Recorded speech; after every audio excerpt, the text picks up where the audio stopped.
Primero que todo, muchísimas gracias por la invitación. De verdad me siento muy honrado por esta invitación que me hace una empresa docente de parte del profesor Pedro, ¿cierto? Y con toda la gran gestión que ha hecho Paola. Eh, Me siento muy cercano a las actividades que realiza una empresa docente. Ya esta es la tercera vez que creo que en 3 años consecutivos colaboro con ustedes, así que me da mucho gusto, ¿cierto? Que siempre me tengan considerado para participar en sus actividades. Y bueno, también agradecerle a todas las personas que están conectadas a esta hora de la mañana en los distintos países de Latinoamérica y un saludo también a los colegas del panel, ¿cierto? Que estarán acompañando esta discusión. Entonces, yo les quiero presentar algo, espero hacerlo de manera muy breve, si no, ahí Paola me va diciendo que me queda poquito tiempo, porfa, en la presentación.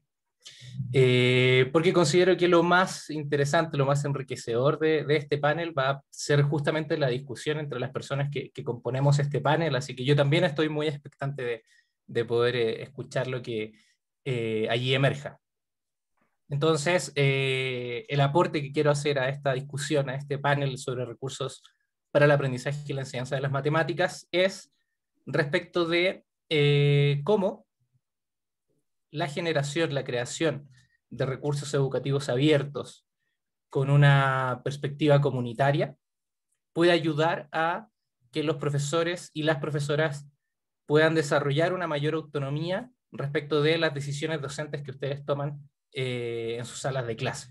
Entonces, en primer lugar, quiero comenzar con un contexto de esta breve presentación en la cual me voy a referir a los modelos educativos a propósito de lo que ha pasado en estos últimos casi 2 años, ¿cierto? De confinamiento al cual nos ha obligado la pandemia. Entonces, en términos de modelo educativo, esto era lo que conocíamos de manera clásica y durante varios siglos, inclusive, en nuestras salas de clase, ¿cierto? En nuestro modelo educativo.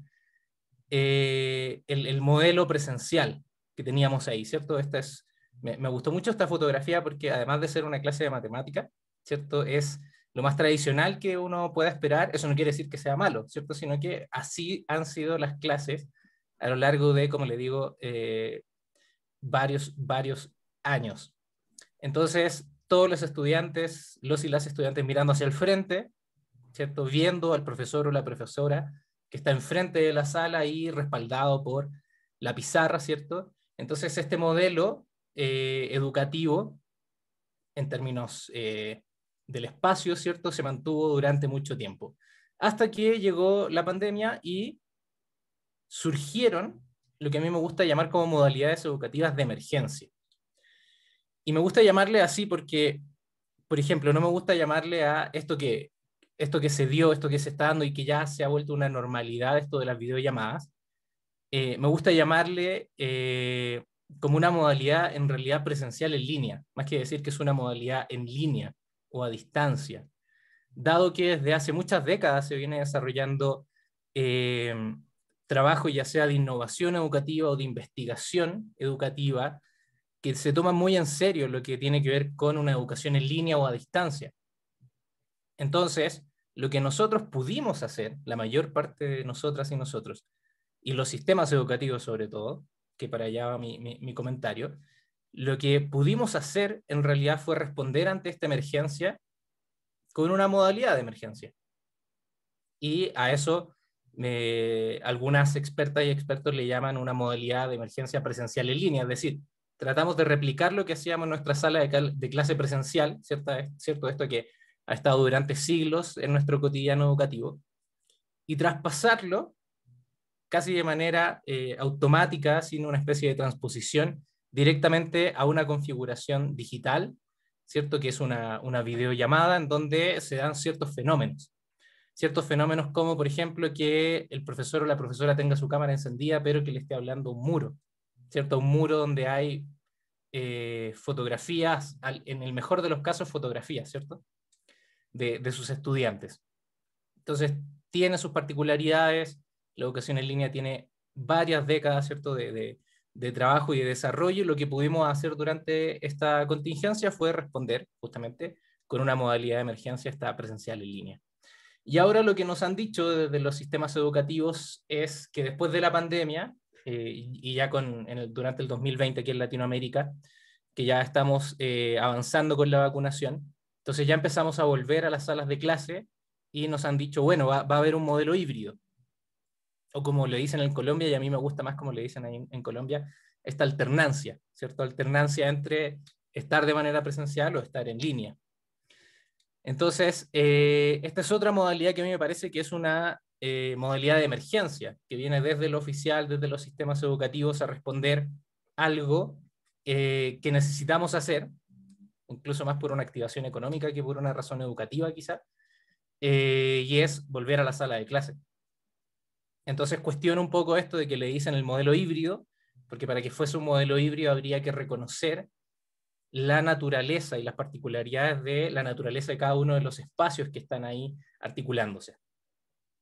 Entonces, hay una característica, por lo menos desde lo que he podido rescatar, ¿cierto?, en estos años de estudio e investigación respecto de estas modalidades de emergencia, y es que hay algunas problemáticas respecto que el profesor o la profesora no tiene mucho poder de decisión en cuanto a cómo desarrollar sus clases y qué recursos usar.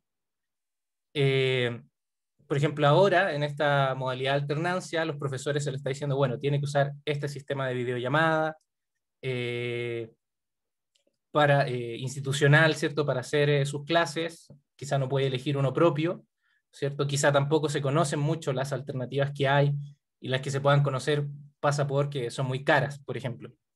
Entonces, ¿qué pasa justamente cuando él o la profesora tienen poco poder de decisión en cuanto a cómo desarrollar sus clases y qué recursos utilizar? Y aquí les quiero poner un comentario personal, ¿cierto?, de un chat de WhatsApp que tuve en junio con un amigo, un colega amigo de Chile, que estábamos hablando justamente que yo estaba preparando una conferencia acerca de esto de los ecosistemas educativos híbridos, y me dice, ¿de qué estás preparando tu conferencia? ¿De las clases híbridas? Le digo que sí. Y él me pregunta, ¿hay alguna forma de que no sean callampas? No, es una manera muy coloquial, no grosera, muy coloquial en Chile de decir, ¿hay alguna manera de que no sean malas? Así sea un completo fracaso. Y él me dice, me cuenta qué es lo que conocía en ese momento, en junio de este año, respecto de las clases en modalidad híbrida. Le decía, a mí no me ha tocado hacer clases en modalidad híbrida, pero conozco, pero a mis conocidos, o sea, a sus colegas y amigos, que también son profesores, le ha resultado una verdadera porquería. Y dan el clavo respecto de cuáles son las problemáticas cuando uno no atiende, ¿cierto?, como un sistema educativo, la naturaleza propia de cada uno de los espacios que ahí se conjugan, ¿cierto? Y se terminan desatendiendo a los presentes y a los que están en casa, y obviamente eso tiene que ver también por la escasez de los recursos tecnológicos. Entonces, justamente ante este problema, ¿cierto?, que puede ejemplificar los muchos otros que suceden, entonces, ¿qué alternativa tenemos como profesoras, como profesores? Y eso es justamente lo que quisiera poner al centro en esta breve presentación, y es respecto que la profesora o el profesor pueden decidir la modalidad y los recursos a utilizar. Entonces, ¿cómo podemos lograr esto? Bueno, justamente a partir de algunos aportes. Esto es uno de los aportes que pueden apoyar, ¿cierto?, este poder de decisión de las y los profesores, en definitiva, que tengan un mayor grado de autonomía, ¿cierto?, respecto de su docencia. Entonces, acá les quiero presentar el ambiente virtual de aprendizaje de GeoGebra. ¿Okay? Los ambientes virtuales de aprendizaje son espacios que se dan de manera digital en donde existe una función formativa y socializadora, ¿cierto?, alrededor de algún propósito educativo. Entonces, los existen desde hace mucho tiempo, de muchas variedades, y la comunidad GeoGebra a lo largo de muchos años ha ido configurando uno, quizá un poco de manera no directa, ¿cierto?, no con ese objetivo, pero lo ha ido desarrollando. Y es este que les presento acá, y lo que me gusta resaltar es que este AVA, ¿cierto?, ambiente virtual de aprendizaje, se ha ido configurando con un enfoque de educación abierta. Y un enfoque de educación abierta justamente porque consideramos que la base son los recursos educativos abiertos, que como lo define la UNESCO, son cualquier recurso educativo que esté plenamente disponible para ser usado por educadores y estudiantes sin que haya necesidad de pagar regalías o derechos de licencia. Es decir, usted toma ese recurso que le gustó, que lo encontró bonito, o muy, afín a su clase, al contenido que usted quiere pasar en su clase, entonces lo puede tomar y lo puede utilizar, lo puede modificar, lo puede mezclar con otros, ¿cierto? Y algunos autores reconocen que existen algunos tipos de recursos educativos abiertos. Nuevamente hay muchas clasificaciones, yo estoy usando esta a propósito del mensaje que quiero entregar. Y estos autores dicen que los REA se pueden estructurar y compartir de diferentes maneras, incluyendo ser compartidos como recursos educativos abiertos individuales, ¿cierto? Compilados y compartidos como libros de textos abiertos, es decir, usted como profesor, profesora, imagínese, puede crear su propio libro de texto, y también compartido como cursos abiertos. ¿Ok? Entonces, fijémonos en dos cosas, dos temas acá. Primero, la importancia de los recursos educativos abiertos y algunos tipos de recursos educativos abiertos que podemos tener. Entonces, usted puede armar su propio libro de clases, ¿cierto? Para no estar dependiendo de los libros que le entregue su sistema educativo. Puede armar ambientes, su propia aula virtual, con estos mismos materiales abiertos.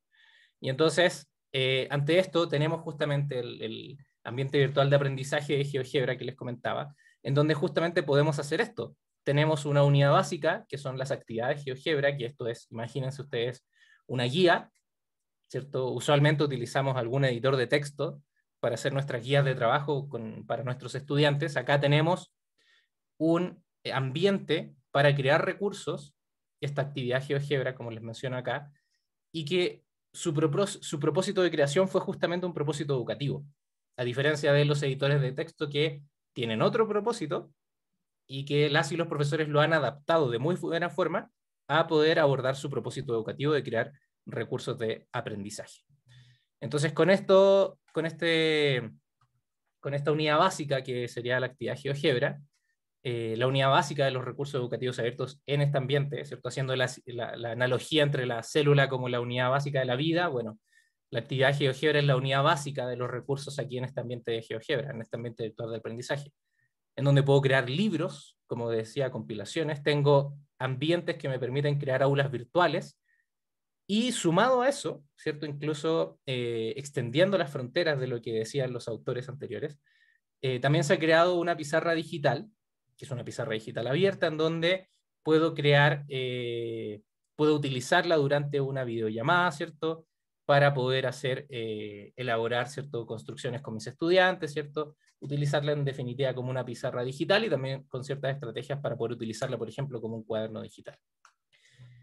Y esto, la importancia de esto y de que sea abierto, que todos sean recursos educativos abiertos, tiene esta implicación, y es que se presenta, esta ambiente virtual de aprendizaje de GeoGebra, se presenta como un espacio en el cual el profesorado de cualquier asignatura, ya esto es muy importante porque se han dado cuenta, GeoGebra 1 generalmente piensa en el software GeoGebra, en el software de matemática dinámica, y obviamente está presente en todo esto, pero no es obligatorio que uno haga sus materiales, sus recursos con esta herramienta de GeoGebra y que sean contenidos de matemática. Esto le va a servir a profesoras y profesores de cualquier asignatura. Entonces, como les decía, el ambiente virtual de aprendizaje de GeoGebra se presenta como un espacio en el cual el profesorado de cualquier asignatura puede adquirir mayor autonomía en cuanto a su dimensión de diseñador de recursos educativos, puesto que cuenta con completa libertad para elaborarlos según sus propios parámetros. Y a esta dimensión de diseñador de recursos educativos yo también le añadiría ahora, ¿cierto? Esta dimensión de poder escoger en qué modalidad educativa quiero trabajar, si en una modalidad solo en línea, solo presencial, o en esta modalidad ya cuando hablamos realmente de lo que son la educación híbrida. Entonces, ¿de qué manera, por ejemplo, estos recursos nos ayudan? ¿Cierto? Suena todo muy bonito, pero en concreto, ¿cómo lo podemos hacer? Bueno, no tenemos por qué hacerlo todo solo. En la comunidad GeoGebra hemos construido una curaduría de recursos en el sitio oficial de GeoGebra para que usted pueda acceder a recursos de educación básica, media y superior, recursos de matemática hasta el momento, que están seleccionados, ¿cierto?, por un equipo de expertas y expertos para que usted no tenga que bucear en este repositorio, en donde hay más de 1 millón de recursos educativos abiertos. Entonces, vemos aquí un enlace entre el trabajo comunitario y personal, y es justamente la curaduría de estos recursos educativos abiertos, que, como les digo, de manera comunitaria, esta es la página, el home de GeoGebra, ¿cierto? geogebra.org. Y si usted entra acá cuando está logueado en español, los recursos destacados, los que les va a aparecer, va a ser justamente esta curaduría que se hace de recursos educativos abiertos, por ejemplo, este de educación básica, en donde hay diferentes libros. Por ejemplo, si yo quiero ver estadística y probabilidad, tengo aquí toda esta cantidad de recursos que puedo ir viendo y que puedo utilizar. Como les digo, son recursos educativos abiertos. Eso tiene la característica de, si están aquí disponibles, tienen una licencia Creative Commons que me permite usarlo, que me permite descargarlo, que me permite modificarlo y que me permite utilizarlo con todo el potencial que tiene. Entonces, justamente, como les decía, tenemos este enlace, este vínculo entre esta curaduría que ha hecho la comunidad GeoGebra latinoamericana, para que usted no tenga que buscar entre más de 1 millón de recursos educativos, sino que ya algunos recursos seleccionados, y que usted los vaya seleccionando y adaptando para sus propósitos docentes particulares, ¿cierto? De su clase y de su grupo individual, ¿cierto? Y finalmente, y esto ya escapándose un poquito quizá del tenor de este panel, pero sí muy relacionado con el panel siguiente, con el panel número 2, tiene que ver con la propuesta de, bueno, ¿y cómo utilizamos estos recursos bajo una perspectiva de lo híbrido, ¿cierto? Que desde la investigación le hemos llamado ecosistemas educativos híbridos. Y aquí son solo algunas recomendaciones, y con esto ya finalizo, y es que usted pueda explorar cuáles son las tecnologías que tiene disponible, considerando los diferentes espacios sociales, pueda posicionarse, bueno, en el caso de la investigación, posicionarse en un enfoque teórico, pero en el caso del trabajo docente, determinar cuál es su objetivo de aprendizaje. Entonces, todo esto coordinado con cuáles son las tecnologías que tengo disponible, indagar en cuál es su potencial, cuál es el potencial de cada una de las tecnologías, y finalmente cómo utilizar de manera coordinada estas diferentes tecnologías para aprovechar ¿cómo se llama? Su potencial, ¿cierto? Y tenía algunos ejemplos muy breves, pero creo que ya estoy en el tiempo, ¿cierto, Paola? Adelante, profesor. Sí, sí, me queda tiempo. Ah, perfecto. Porque justamente acá quiero hacer participar a las personas que no están viendo, y me gustaría entonces compartirles un enlace. Se los voy a compartir en el chat. Si está el chat por acá, sí, aquí está. Entonces les voy a compartir este enlace y les voy a pedir que ingresen a este enlace, por favor. Y lo que les va a aparecer va a ser esto, ¿cierto? Y acá les voy a pedir que pongan su nombre y de qué país se están conectando a este foro, por favor. Y entonces, a medida que usted se va registrando, va a ir apareciendo acá en tiempo real, ¿cierto? Y voy a pausar tantito acá. Entonces, recuerden poner su país, porfa. A ver de dónde nos... Sé que creo que me demoré en darle instrucción. Pero bueno, tenemos ahí de Colombia, de Chile, muy bien, de mi país de origen. De México, Colombia, ¿cierto? La mayoría supongo que va a ser de Colombia. Entonces, este es un espacio en donde la profesora o el profesor puede trabajar organizando sus recursos educativos abiertos, que, como les decía, la clave de estos recursos educativos abiertos es las prácticas educativas abiertas que podemos hacer con ellos. Y una de ellas, una de las más importantes, es justamente la curaduría de recursos. ¿Y eso qué significa, esa curaduría? Que es un término que heredamos o que tomamos de las artes. Es poder, dentro de un mar, ¿cierto?, muy vasto de recursos disponibles, que están, ¿cierto?, organizados en repositorios, que uno pueda buscar según sus propios parámetros. En términos docentes, uno tiene su objetivo de aprendizaje, ¿cierto?, para sus estudiantes.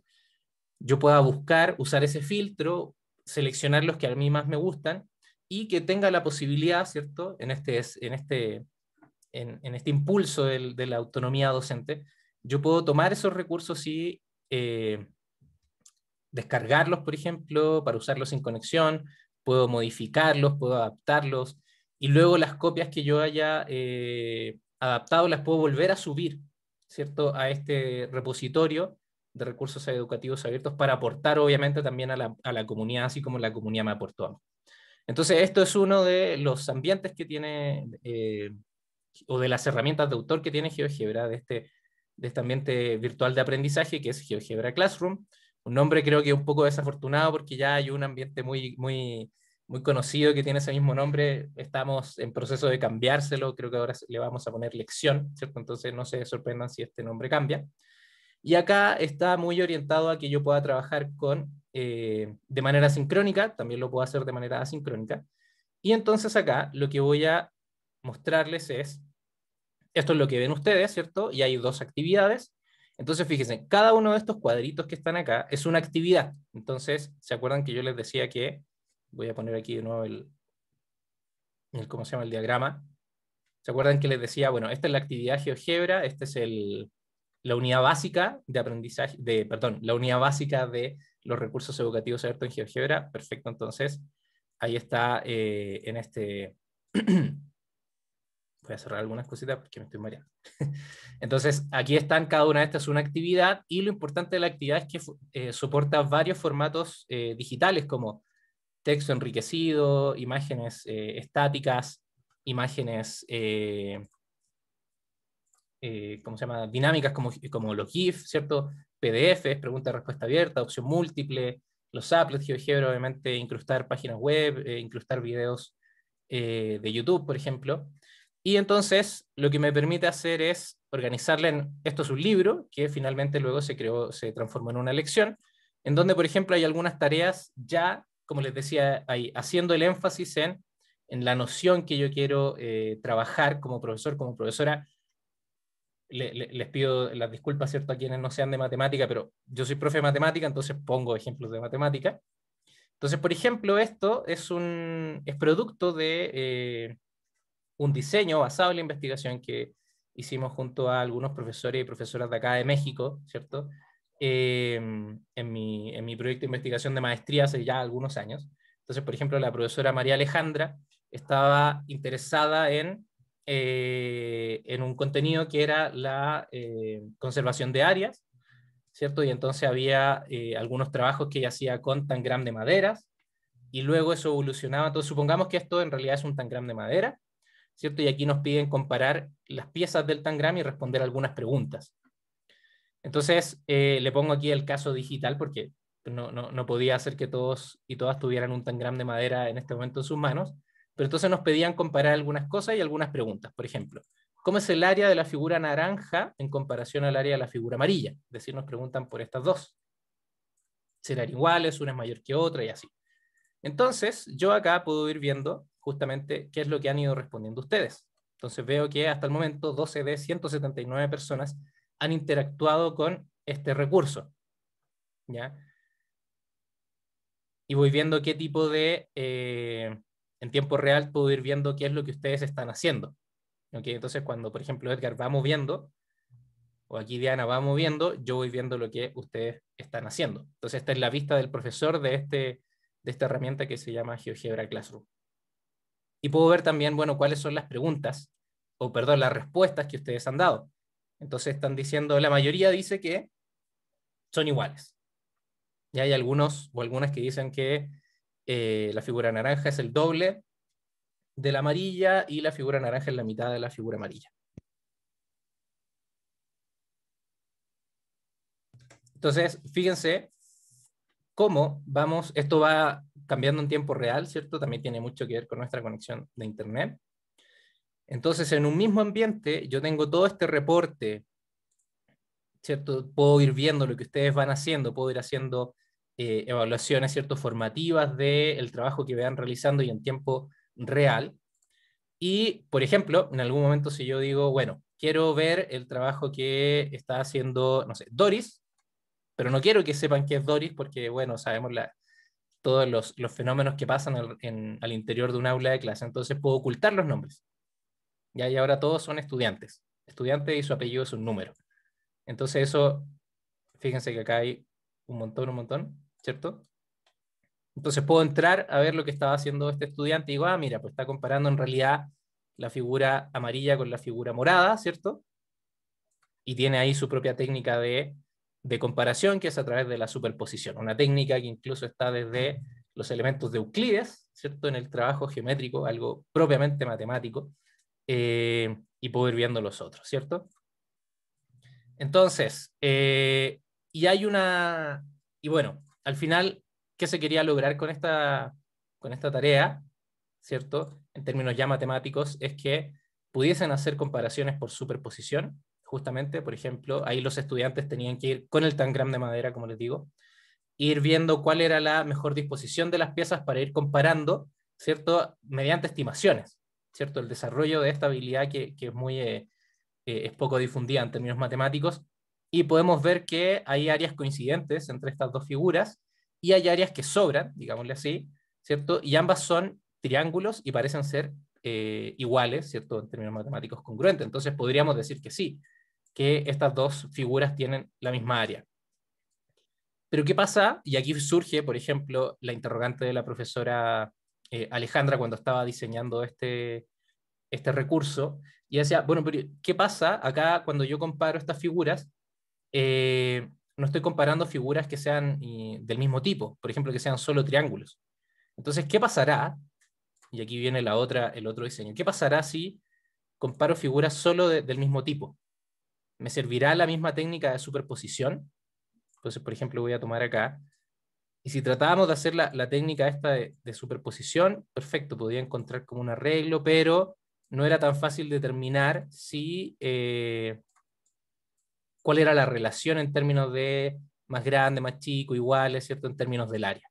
Entonces acá ella, junto a otro colega del posgrado ahí que estuvo colaborando en la investigación, el doctor Fabián Romero Fonseca de Costa Rica, construyeron este tangram triangular en donde hay solo, bueno, el tangram completo es un triángulo y todas las piezas son triangulares.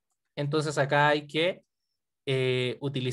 añadirle a esta técnica de superposición otra técnica, que es considerar la altura y la base de las figuras, ¿cierto? Aquí, por ejemplo, se está dando significado a la fórmula, ¿cierto? De poder calcular el área de un triángulo, de cualquier triángulo en realidad. Entonces, por ejemplo, acá la base de este triángulo celeste, lo voy a hacer más grande, se nota que es más o menos la mitad, y las alturas son las mismas, por lo tanto podríamos decir que el área de este triángulo celeste es la mitad de este triángulo naranjo. Entonces, y esto responde justamente a dos aspectos, y ya con esto termino, que se querían confrontar en este diseño, y era algo que reporta, que está comprobado científicamente, y es que las personas tienden a pensar que las figuras que tienen igual perímetro también van a tener igual área, ¿cierto? O que solo las figuras que son congruentes tienen la misma área. Entonces, acá con esto se confrontaban estas ideas, ¿cierto? Estas ideas geométricas, ¿cierto? Que son naturales que los niños y las niñas lo tengan, ¿cierto? Y ¿cómo se llama? Y bueno, y eso se lograba con ese diseño. Entonces, como les digo, hay aspectos, y aquí ya me salté toda la presentación, pero bueno, ya con eso termino, y como les digo, hay aspectos comunitarios, como esta curaduría de recursos, que están relacionados con aspectos individuales o personales para el desarrollo de esta autonomía docente, en el sentido o en la dimensión de diseñar, ¿cierto? Y escoger cuál es la modalidad de sus clases. Y bueno, esa sería mi presentación. Les